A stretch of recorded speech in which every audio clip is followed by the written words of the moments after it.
عثمان محمد علي قري بلا يرادا waxaad samaysay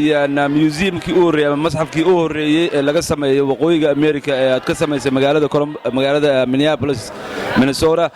maxaa ku kalifay inaad samaysay arintan waxay igu kalifay kadib markii aan arkay dhalinta da'da yar ee ku nool waqooyiga Mareykan inay ka tageen ama se ay sii lumayso dhaqankoodii Soomaaliyeed waxaanu hidiye dhaqan u lahayn afkoodii habkii iyo dhaqankeenu lahayn agab dhaqameedkii aanu lahayn oo la iloobay oo kuwii Soomaaliya xitaa joogay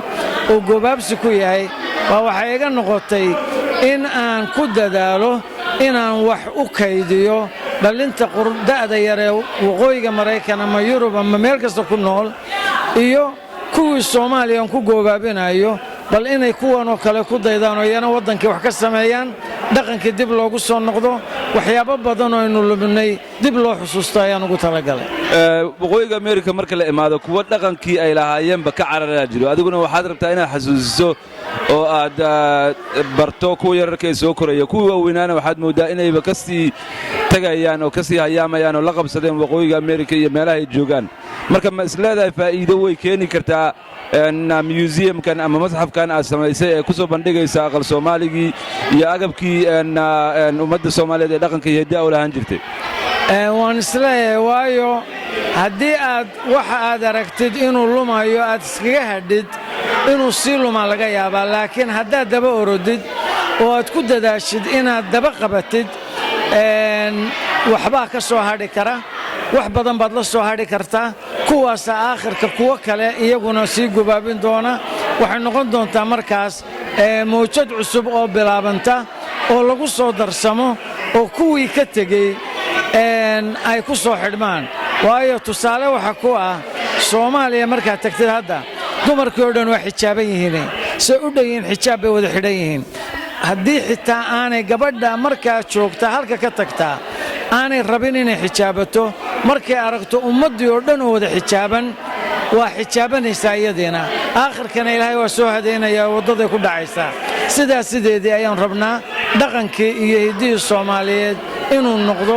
oo aynu annagu u noqono gabadhii xijaabatay oo kale ee inta kale ku dayatay museumku inuu noqdo waxay kugu qaadatay waqti dheer waxa kala shaqeeyay mas'uuliyiin Soomaaliyeed ee ku nool magaalada Minneapolis Minnesota finally waad keentay ma laga yaabaa inaad u gudubto gobolada kale ee Soomaalidu ku nool yihiin sida magaalada Columbus Ohio ma laga yaabaa inaad geyso Toronto mas'uuliyiin website dadku maadaama meelo kale fog la joogo ay ka daawan karaan ama ay ka arki karaan museumka iyo waxa uu hayo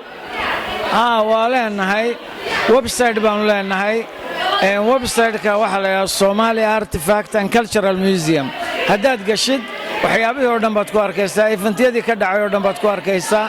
waxaas oo dhan waa kala socon karaysaa agab dhaqameedkii oo dhan oo ku jira baad arkaysaa at the same time waa u gudbinaa degmooyinka Minnesota ka kooban tahay oo dhan haddana xidhiidh badan baan la leenahay gobollo badan oo Mareykanka ka mid ah oo qaarkoodna cusumeen oo aan rabaa inaan tagno oo xagga presentation ka bixino agab dhaqameedka u gudbino insha Allahna qaybo kale ayaan insha Allah ka furi doonaa meel kasta oo Soomaalidu ay ku badan tahay in dhaqankan uu gaadho oo branch kamida aanu ka furo ayaan ku rajo weynahay insha Allah biidnillah Cusmaan Guray aad iyo aad baad u mahadsan tahay waa kaaga mahadcelinaynaa dhawrida dhaqanka ummadda Soomaaliyeed iyo waliba xusuusinta ummadda Soomaaliyeed dhaqankooda meel waliba ay joogaan oo ay kugu qaadatay waqti badan inaad arintan suura geliso waxaan ku leenahay mabruuq sanadkii u horeysay inaad gaarsiisay museumkan ee magaalada Minneapolis Minnesota waa mahadsan tahay boqolkiiba boqol aad iyo aad baa kulmiye TV u mahadsan yahay booqashada noogu yimaadeen oo ilaa uu hayo nooga yimaadeen oo nagu soo booqdeen sanad guuradii koowaad insha Allah idinkana waa idin iman doonaa xaflad taas oo kale aan idin kala qayb gali doonaa anytime aad noo baahataan oo idin la joognaa thank you very much thank you